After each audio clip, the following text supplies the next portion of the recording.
সারা বিশ্বে যখন জ্বালানির দাম আকাশ ছোঁয়া আর বিদ্যুৎ সংকট বাড়ছে, তখন একটা দেশ কিন্তু চুপচাপ তার সবচেয়ে বড় একটা শক্তি প্রকল্পের দিকে এগিয়ে যাচ্ছে।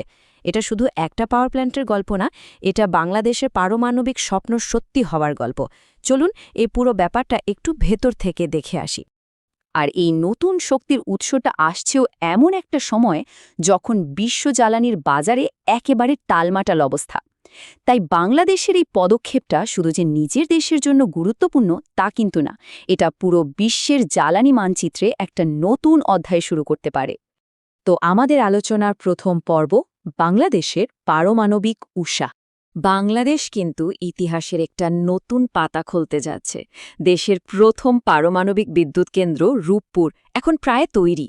ভাবুন তো, এটা শুধু ২৪ ঘণ্টা নিরবিচ্ছিন্ন বিদ্যুৎই দেবে না, এটা একটা দেশের প্রযুক্তিগত ক্ষমতা আর ভবিষ্যতের উপর আস্থারও একটা বড় প্রতীক। এই পুরো যাত্রার সবচেয়ে গুরুত্বপূর্ণ ধাপটার নাম হল ফিউয়েল লোডিং। আচ্ছা, এর মানে কি? সহজ করে বললে এটাই হলো সে মুহূর্ত যখন পারমাণবিক চুল্লির একেবারে হৃৎপিণ্ডে জ্বালানিটা বসানো হয়। এই কাজটা ঠিকঠাকভাবে শেষ হলেই একটা পারমাণবিক চুল্লি বলা যায় জীবন্ত হয়ে ওঠে। এখন প্রশ্ন হল, এই জ্বালানিটা আসলে কিভাবে বানানো হয়? ব্যাপারটা কিন্তু বেশ মজার। দেখুন, খনি থেকে যে ইউরেনিয়াম পাওয়া যায় সেটাকে প্রসেস করে ছোট্ট বড়ি বা প্যালেটে পরিণত করা হয়। এরপর শত শত প্যালেট একটা লম্বা ধাতব নলের ভেতর পরপর সাজিয়ে তৈরি করা হয় একটা ফিউয়েল রড। তারপর অনেকগুলো রড একসাথে বেঁধে বানানো হয় একটা ফিউয়েল অ্যাসেম্বলি। আর রূপপুরের প্রথম ইউনিটে ঠিক এই রকম ১৬৩টা ফিউয়েল অ্যাসেম্বলি লোড করা হবে। আচ্ছা, এবার চলুন একটু বড় ক্যানভাসে তাকাই। রূপপুরের এই ঘটনাটা এমন একটা সময় ঘটছে যখন সারা বিশ্ব একটা গভীর সংকটের মধ্যে দিয়ে যাচ্ছে।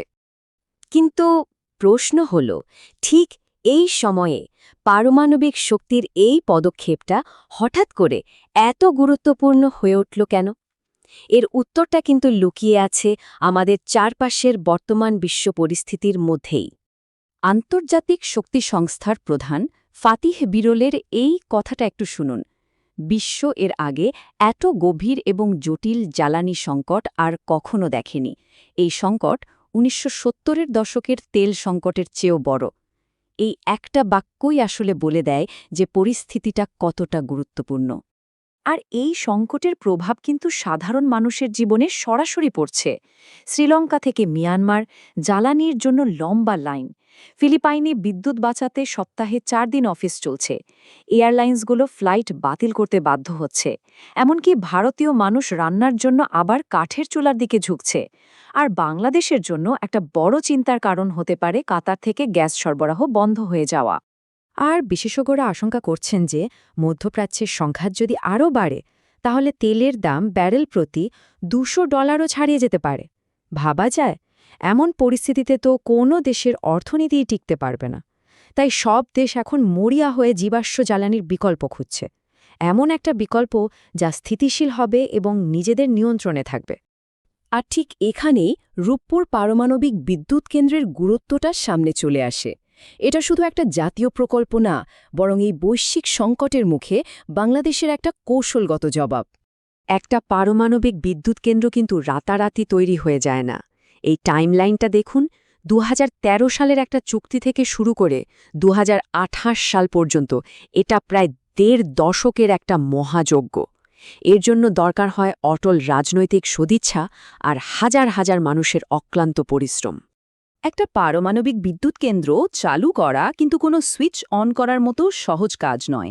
এটা একটা খুব সতর্ক প্রক্রিয়া। প্রথমে প্রায় ২১ থেকে ৩০ দিন ধরে ফিউল লোডিং চলে। এরপর ধাপে ধাপে উৎপাদন ১% থেকে বাড়িয়ে ৩০% পর্যন্ত নিয়ে যাওয়া হয়। জাতীয় গ্রিডের সাথে বিদ্যুৎ সরবরাহ ঠিকঠাক করতে সময় লাগে আরও ৩ থেকে ৪ মাস। আর তারপর এটা পূর্ণ ক্ষমতায় ১২০০ মেগাওয়াট স্থিতিশীল বিদ্যুৎ দেওয়া শুরু করে। প্রতিটি ধাপে সর্বোচ্চ নিরাপত্তা নিশ্চিত করা হয়। চলুন এক নজরে রূপপুর প্রকল্পটা একটু দেখে নিই। এটাতে ব্যবহার করা হয়েছে রাশিয়ার VVR-1200 প্রযুক্তি। দুটো ইউনিট মিলে মোট 2400 মেগাওয়াট বিদ্যুৎ তৈরি করবে। আর সবচেয়ে গুরুত্বপূর্ণ বিষয় হল এর পুরো জীবনকালের জন্য জ্বালানি দেবে রাশিয়া, এবং পুরো প্রক্রিয়াটা আন্তর্জাতিক পরমাণু শক্তি সংস্থা বা IAEA নিজে পর্যবেক্ষণ করছে। ফলে এর নিরাপত্তা আর আন্তর্জাতিক মান নিয়ে কোনো প্রশ্ন থাকছে না। তো বাংলাদেশ যখন পারমাণবিক শক্তির এই দীর্ঘমেয়াদী পথে হাঁটছে, তখন বিশ্বের অন্য দেশগুলো এই সংকট মোকাবিলায় বেশ দ্রুত কিছু সমাধানের দিকে ঝুঁকছে। তারা নবায়নযোগ্য শক্তিতে বিনিয়োগ করছে, যা অনেক কম সময়ে তৈরি করা যায়। চলুন দেখি সেই সবুজ বিপ্লবটা ঠিক কেমন। পাকিস্তানের উদাহরণটাই দেখুন, তারাও জ্বালানি সংকটে খুব খারাপ অবস্থায় আছে। এর জবাবে তারা সৌরশক্তির ওপর ব্যাপক জোর দিচ্ছে। তাদের লক্ষ্য হল 2026 সালের মধ্যে দেশের 30% বিদ্যুৎ সৌরশক্তি থেকে উৎপাদন করা, যেটা 2020 সালে ছিল মাত্র 3%। এটা থেকেই বোঝা যায় যে সংকটের মুহূর্তে নবায়নযোগ্য শক্তি কত দ্রুত একটা দেশের পরিকল্পনায় জায়গা করে নিতে পারে। ফিলিপাইনের রাস্তায় এখন আগের চেয়ে অনেক বেশি বৈদ্যুতিক গাড়ি চোখে পড়ে। পেট্রোলের দাম এতটাই বেড়েছে যে মানুষ নিজেদের পকেট বাঁচাতে দ্রুত চার্জিং নির্ভর যানবাহনের দিকে ঝুঁকছে। জার্মানিতে বাড়ির মালিকরা ছাদে সোলার প্যানেল বসানোর জন্য হুমড়ি খেয়ে পড়ছেন। রাশিয়ার গ্যাসের ওপর নির্ভরতা কমানোর জন্য সরকার এবং সাধারণ মানুষ সবাই এখন নিজেরাই বিদ্যুৎ উৎপাদনে আগ্রহী হয়ে উঠেছে। আর ব্রিটেনে দেখুন, সেখানে গ্যাস বয়লারের বদলে মানুষ হিট পাম্পের মতো বিদ্যুৎচালিত হিটিং সিস্টেমের দিকে ঝুঁকছে। এই সবগুলো উদাহরণ আসলে একটাই জিনিস প্রমাণ করে: সংকট মানুষকে নতুন করে ভাবতে এবং উদ্ভাবন করতে বাধ্য করে। তাহলে আমরা দুটো ভিন্ন পথের গল্প দেখলাম। একদিকে পারমাণবিক শক্তির মতো দীর্ঘমেয়াদী বড় মাপের প্রকল্প, আর অন্যদিকে নবায়নযোগ্য শক্তির দ্রুত বিস্তার। আসুন জ্বালানি ভবিষ্যতের এই দুটো পথকে পাশাপাশি রেখে একটু বোঝার চেষ্টা করি। তাহলে আমাদের সামনে দুটো মডেল। একদিকে রূপপুরের মতো পারমাণবিক প্রকল্প, যা অনেকটা ম্যারাথন দৌড়ের মতো, সময় সাপেক্ষ, কিন্তু ফিনিশ লাইনে পৌঁছালে বিপুল এবং স্থিতিশীল শক্তি পাওয়া যায়। অন্যদিকে সৌরশক্তির মতো নবায়নযোগ্য শক্তি হল 100 মিটার স্প্রিন্টের মতো, দ্রুত, কার্যকর এবং প্রায় সাথে সাথে স্বস্তি দেয়। দুটোই কিন্তু নিজ নিজ জায়গায় খুব গুরুত্বপূর্ণ। তাহলে শেষ প্রশ্নটা হল, জ্বালানি নিরাপত্তার এই দৌড়ে কোনটি আমাদের আগামী দিনের শক্তির যোগান দিবে? পারমাণবিক শক্তি, নবায়নযোগ্য শক্তি, নাকি এই দুটোর একটা বুদ্ধিদীপ্ত মিশ্রণ? ভবিষ্যৎ হয়তো কোনো একটা নির্দিষ্ট পথে নয়, বরং অনেকগুলো পথের সম্মিলিত যাত্রার মধ্যেই লুকিয়ে আছে। রূপপুর পারমাণবিক বিদ্যুৎ কেন্দ্র একটা বিরাট মাইলফলকের দিকে এগোচ্ছে। তো আজকের এই আলোচনায় আমরা দেখব এই প্রজেক্টটা কিভাবে বাংলাদেশের জ্বালানির ভবিষ্যৎকে পুরোপুরি বদলে দিতে পারে। চলুন আরেকটু গভীরে যাওয়া যাক। এখন আমরা কিন্তু একটা গ্লোবাল এনার্জি ক্রাইসিসের মধ্যে দিয়ে যাচ্ছি। এই যে কোডটা দেখছেন, মধ্যপ্রাচ্যের অবস্থা কিন্তু পুরো বিশ্বের তেলের বাজারে প্রভাব ফেলছে। আর ঠিক এই কারণে রূপপুরের মতো একটা নির্ভরযোগ্য পাওয়ার সোর্স বাংলাদেশের জন্য এখন আগের চেয়েও অনেক বেশি দরকারি হয়ে পড়েছে। তো আজকে আমরা মূলত এই 5টা জিনিস নিয়ে কথা বলবো। প্রথমে দেখব বাংলাদেশের জ্বালানি সংকটটা ঠিক কোথায়, তারপর রূপপুরের এই বিশাল অর্জনটা নিয়ে জানব, এরপর দেখব এই নিউক্লিয়ার পাওয়ার আসলে কিভাবে কাজ করে, ফিউল থেকে জাতীয় গ্রিডে বিদ্যুৎ কিভাবে আসে, আর সবশেষে অবশ্যই এর সেফটি আর সুপারভিশনের দিকটা। আচ্ছা, তাহলে শুরু করা যাক। প্রথমেই চলুন দেখি বাংলাদেশের জন্য রূপপুরের মতো একটা প্রজেক্ট কেন এত জরুরি হয়ে পড়ল। দেশের জ্বালানি খাতে আসল দুর্বলতাগুলো কোথায়? ব্যাপারটা একটু ভাবুন। বাংলাদেশের মোট এলএনজি আমদানির প্রায় 70%-এরও বেশি আসে শুধু কাতার থেকে। তার মানে কি? মানে হলো, কাতারে যদি কোনো কারণে সমস্যা হয়, সেটা সরাসরি ধাক্কা এসে লাগবে আমাদের দেশের বিদ্যুৎ আর জ্বালানি খাতে। এটা কিন্তু আমাদের এনার্জি সিকিউরিটির জন্য বিশাল একটা ঝুঁকি। আর এই ঝুঁকিটা কমাতেই কিন্তু রূপপুর একটা দারুণ সমাধান হিসেবে সামনে এসেছে। চলুন দেখি প্রজেক্টটা এখন ঠিক কোন পর্যায়ে আছে। তাহলে প্রশ্ন আসেই, এই রকম একটা চাপের পরিস্থিতিতে বাংলাদেশ ঠিক কি করতে যাচ্ছে? আর উত্তরটা কিন্তু লুকিয়ে আছে আমাদের দেশের প্রথম পারমাণবিক বিদ্যুৎ কেন্দ্রের মধ্যেই। এই তারিখটা খুব গুরুত্বপূর্ণ। আগামী 7ই এপ্রিল। এই দিনেই কিন্তু রূপপুর পাওয়ার প্ল্যান্টের প্রথম চুল্লিতে নিউক্লিয়ার ফিউয়েল লোড করার সে ঐতিহাসিক প্রক্রিয়াটা শুরু হতে যাচ্ছে। এটা কিন্তু শুধু একটা টেকনিক্যাল কাজ না, এটা বাংলাদেশের জন্য একটা ঐতিহাসিক মুহূর্ত। এই ঘটনাটা আমাদের দেশের টেকনোলজি আর এনার্জি সেক্টরে একটা নতুন দরজা খুলে দিচ্ছে। আচ্ছা, এখন প্রশ্ন হলো এই বিশাল পাওয়ার প্ল্যান্টটা আসলে কিভাবে কাজ করে। চলুন ভেতরের কারিগরি প্রক্রিয়াটা একদম সহজভাবে জেনে নেওয়া যাক। প্রথমেই একটা শব্দ আমাদের বুঝতে হবে, সেটা হলো ফিউল লোডিং। এর মানে কি? খুব সহজ ভাষায় বলতে গেলে এটা হলো নিউক্লিয়ার চুল্লির একদম হার্টে বা কেন্দ্রে জ্বালানি বসানোর কাজ। আর বুঝতেই পারছেন, সর্বোচ্চ নিরাপত্তা নিয়ে খুব সাবধানে এই কাজটা করা হয়। এই ছবিটা দেখলে পুরো ব্যাপারটা পরিষ্কার হয়ে যাবে। দেখুন, প্রথমে খনি থেকে আনা ইউরেনিয়ামকে ছোট ছোট প্যালেটে বানানো হয়। এরপর এই রকম শত শত প্যালেট একটা লম্বা মেটাল টিউবের ভেতর ভরা হয়, যেটাকে বলে ফুয়েল রড।